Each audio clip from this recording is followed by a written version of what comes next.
everybody, welcome to One Up to Nerd. My name is Frankie. And I'm Kevin. And you're watching our show. Make sure to like, subscribe, and make sure those notifications are on so you know when Kevin and I post awesome nerdy shit. Thanks a lot.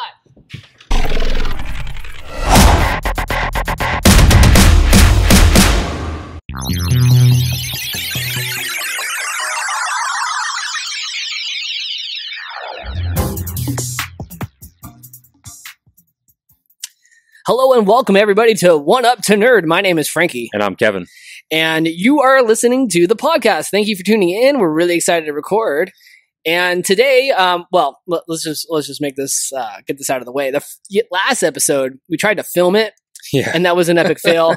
We're trying this again. Hopefully it works out. We referenced the fact that we were recording last time. And so this time, hopefully... I hope nobody noticed that we said we were gonna, and then it would be up there, but it never showed up. So I've got to imagine, people listen and they're like, oh, okay. And then I don't think they really care. Yeah, I mean, those who were, I talked to, I was like, yeah, that didn't really work out. They're like, it's okay, no big deal. So anyways, But hey, we're excited to record. Yeah, we've got a bunch of cool stuff we're going to talk about. We're going to touch on some of the stuff that happened at Blizzcon recently. We've got some board game. Frankie's got some board game stuff. Or what didn't happen at BlizzCon. Or what didn't happen at BlizzCon. Stuff happened. Did it though? We're going to talk about some Fantastic Beasts. What's the Crimes of Grindelwald. Grindelwald. Yeah. Man, that's a mouthful. Oh, yeah. Some 2019 movie news that I think we're all excited for. We've got some game talk. Frankie's been going hard on Red Dead Redemption, posting some YouTube videos, getting some views. Yeehaw! And then maybe a little bit of tech news or tech conversations about some AR, VR. We've got some SpaceX. Maybe if there's time, getting into Frankie's computer build, but we'll see. Yeah, we'll see. So what are we starting off with? Well, I mean, at first we can't not just recognize the passing of Stan Lee. That was such a tough one. It was 95. 95. I was trying to think about what was important to talk about when we're talking about Stan Lee, and I don't know if you remember, but one of the things that I think gave me the most exposure to Stan Lee was his reality show. Did you ever see that reality show? No. Yeah, he had a reality show where he took. I mean, you imagine any group of people who go on a reality show, they're mostly actors and actresses or whatever, but they went on this show that he was in, it was his, and he made them into superheroes. So the first one, there was challenges. There were challenges. Look it up. There were challenges, and people got eliminated. And the first thing was there was a cosplay competition. That was one of the challenges. So they all went into this warehouse and had Who Wants to Be a Superhero? Yeah, Who Wants to Be a Superhero? And that was so there was a cosplay. They got to make a costume, and then whoever got eliminated got eliminated. Right. But then who was staying? Then Stan Lee was like, "Okay, we're going to give you a real superhero makeover." So they had real, movie special effects people go in and make them, design them, fit them to a real super suit. They had, it was basically hardcore LARPing. Right, because these characters, had to come up with a backstory and what their motivation was. I mean, and Stan Lee so they developed their own version of a character, and I think there was a prize that was they were going to be written into a comic book. Whoever was won in the end, and I just remember that was the first time really seeing Stan Lee do more than just a cameo in a movie. So this started. I just pulled up Wikipedia. 2006, and it only had 14 episodes. So yeah, I mean, they only did one episode or one and I don't season. even think that what Marvel movies were there before that that were done by Marvel? We're not in Iron Man was 2007, right? Well, 10 years from 2018 is 2008. So I mean, I don't even think we're in that sort of decade of Marvel. Yeah, I mean, I didn't grow up with comic books. Yeah, so for a lot of people, and I have so much appreciation for comic books now because I've just recently discovered them that at least I appreciate what they are.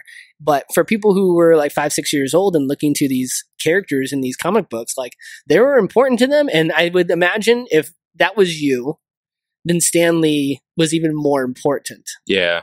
And that that was sort of me, but I think I was too young. I would think it was in the 3, 4, 5 range when I used to go over to my grandparents' house. My cousin Kim would walk me to this little comic book store behind their house. Oh, really? And I would just grab stuff. I didn't know what it really was. It was just whatever looked good and whatever pictures were there. And that was, I think, when I first got exposed to like some D&D. Like they had these little like brass figurines that were like yay tall, and like I didn't know what they were. I just bought them, and I still have a handful of comic books, but like never really appreciated them at that point. And it wasn't until later in life, you know, and kind of staying with games that I always sort of knew who he was, but not in like a full realization of who he was to pop culture today after the success of the movies, after all these new fans have sort of gotten introduced to the space, and just to have way more respect for him now and what he creatively contributed to society.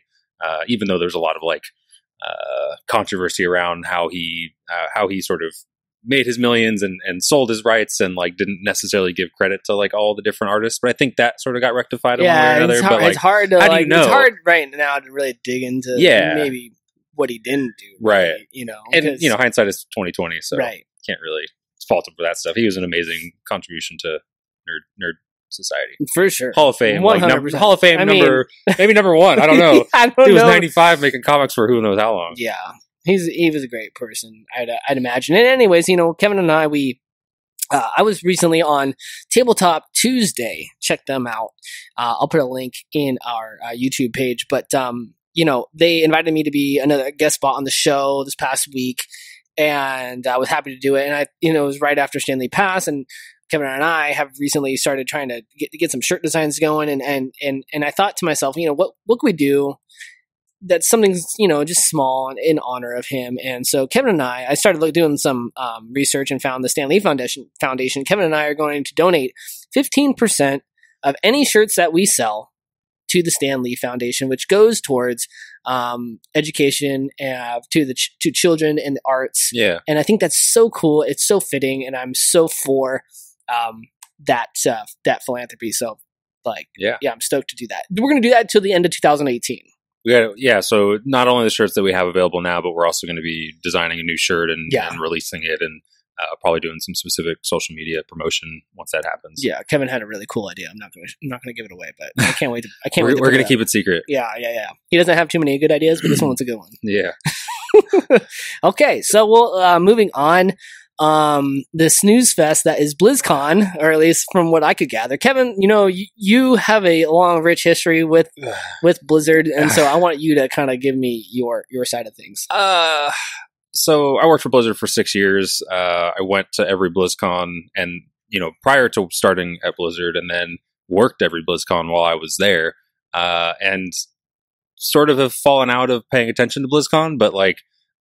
This one I was really interested in. There was some, you know, rumors about them doing a new Diablo game, and that turned out to be true.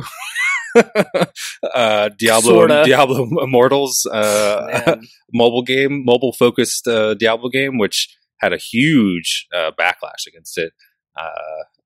Huge. I would have. I mean, if I was, but why? Ew, Kevin, really? Okay, so. I don't think that a Diablo mobile game was necessarily the right Diablo thing. Mobile? Not Blizzard fans. Yeah, Blizzard. Yeah, but who is the audience at BlizzCon? Blizzard fans. So right. Which was you know, really interesting. And I think that maybe they were, you know, looking at their success with Hearthstone, which really started out as a PC title, and then transitioned into mobile, and I think. From that, you know, a ton of people went from the PC title and played it on the go, but this is just straight out of the box, mobile only. And you know, the added question there is that it's not really being developed by Blizzard. I don't think in association with NetEase, which is their Chinese partner. I'm not a fan. Do you think they were like, oh shit, people are mad? Oh wait, but hold on, we're really not developing this. This isn't really us, so don't be mad at us. I mean, I suspect that they do have more of an active hand in developing it, and it's probably in partnership with NetEase. But but I mean, the response that they had on the stage when, you know, people started asking them questions and like, did you watch that? I did. It was like, hard to watch. Don't you have a phone? Like. Don't you? Yeah, it's got to be a really hard position to be up there presenting, and then like to be feeling attacked and like having your idea in this thing who, you know, everybody's put thousands of hours of development into, and then like just to be face checked by the angry fans. I can't imagine what was happening there, but it could have been handled a little better. I watched some of that, and I was just, I couldn't believe so cringe how they were trying to justify it too. And like that one line, you're like, "Don't you have a phone?" You know, it was just like, did he really just say that? You know, as if that was some sort of appropriate response to the disappointment of these fans. It was so it made me feel like Blizzard is a little out of touch.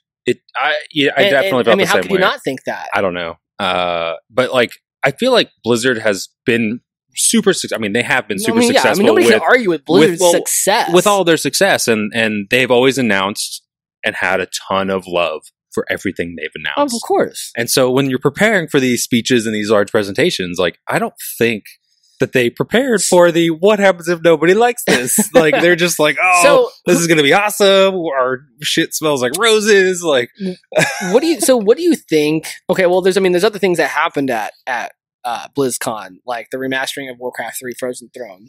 But you know, like, what do you think Blizzard does now? After, I mean, do you think they sat down in the office the day after BlizzCon and went, just like, holy shit? I'm sure they were doing that during BlizzCon. Oh, I'm sure, probably. But I mean, the aftermath has got to be just so demoralizing, doesn't it? It's interesting. I think when they announced, I can't remember how the announcement of StarCraft Ghost went, but they announced it. I'm so sad that game never happened. Well, so in theory, yes, so am I. Like, and I had played it at the BlizzCon that they announced it at, but they ended up canceling it because it didn't meet their quality bar, and so, which is ironic a little bit. Well, not really. I mean, it wasn't something that they thought was going to be unique and differentiating in the market. But now fast forward to the time, mobile right. Diablo. So you're saying, what are they going to do with it? There's a little bit of a dichotomy. Well, no, you're saying, what are they going to do with it? And I think they could very well, based on their historical decisions, not release this game. But I don't know at this point if it matters. Like, the damage is already done. The front page on Reddit for that entire day that this happened was just flame. Here's something interesting that I might propose. Is like, if they release this game and they still made money at it. Okay, they still had in-app purchases, made a ton of money, which, you know what? They probably will. It kind of goes, you kind of think to, and I don't want to skip too far ahead in what we want to talk about today, but, you know, Crimes of Grindelwald, you know, The Last Jedi, which were, you know, failures. Things that people didn't. They weren't failures. But they're not failures from the sense that they made money. Right, we're looking at it from a monetary standpoint. They made money, and that's how we're measuring success. Right, well, that's how you're measuring success. That's how we're measuring. Okay, Crimes of Grindelwald is getting ripped. Okay, Last Jedi got ripped. Diablo Mobile is going to get ripped. I mean, there's a lot of things here. Then all I'm saying is like, are we measuring success solely as if a product makes money? And if a product makes money, is that giving us enough to go by in order to, you know, make, you know, sequels and such and such? I don't want to tangent too far into this, but Kevin, I just want to get from your point of view, like, what do you, if Diablo or if Blizzard is successful from a monetary standpoint, do you think, given your experience with Blizzard, do you think that they're going to like put more resources into it, or do you think they're just going to like, what's the phrase? Just kind of like call it quits and God, what am I trying to say? So I think that mobile as a platform is being looked at from every major publisher and developer in the games industry as a platform and an opportunity to deliver unique experiences and continue to make money. And you know, the bottom line of any business is financial success. So like, from the perspective of a movie being released and making X amount of money, or a game being released and making X amount of money, like, that is absolutely how these companies evaluate success to some degree, right? Like, there's other KPIs and metrics that they look at, from like, is this game fun? Are users, you know, engaged with it? Are they, you know, progressing as far as we want them to? Are they, you know, whatever? And those tend to then be tied to financial and monetary KPIs. But I think they double down and they try to craft and create a mobile game that is going to be resonant with their fans. But like, I think they need to do. Not what I thought you were. Well, where I thought you were. I don't know that they I don't know that I want them to. Like, I'm a PC gamer mostly. Mm-hmm, like, I also play games on my mobile phone. I also play games on console. So, but like, in terms of what I expect out of Blizzard, it's for them to continue making incredible PC titles. Totally. I want and console maybe. Like, well, come they're on, doing console. They're doing. Well, they put Switch Diablo 3 on the Switch. Let's just give me more of that. You know what they I'm saying? did Overwatch is on the console. Yeah, like, well, yeah, for sure. But you know what? I think one of the things that a lot of people had said they wanted was a Diablo 4. Yeah. Right. That people were like. So in my head, I'm thinking to myself, okay, if I'm Blizzard, I'm going out there with a bang. Everybody, check this out. Are you ready? Diablo 4. And then, oh yeah, and hey, guess what? As a little icing on the, cherry on the top, you can play it on your mobile. You know what I mean? Like, boom. Like, oh my God, that's so fun. So Blizzard, you're so great. But no, like, that wasn't what happened at all. A couple weeks before BlizzCon or months or whatever, there had been some sort of leak in the press that Blizzard was working on Diablo 4 or something. Yeah. And they had come out and said, they didn't say that or confirm that they were working on Diablo 4. They said they had multiple Diablo titles in the works, I think is what they said. And as I understand it, they were trying to get in front of and sort of set expectations. I don't think they did it well enough, but like, if they're going to do mobile titles in the future, they need to release it under a different Blizzard brand, like Blizzard M or like something like Blizzard North, right? Where they had a different studio. Or like Blizzard Mobile.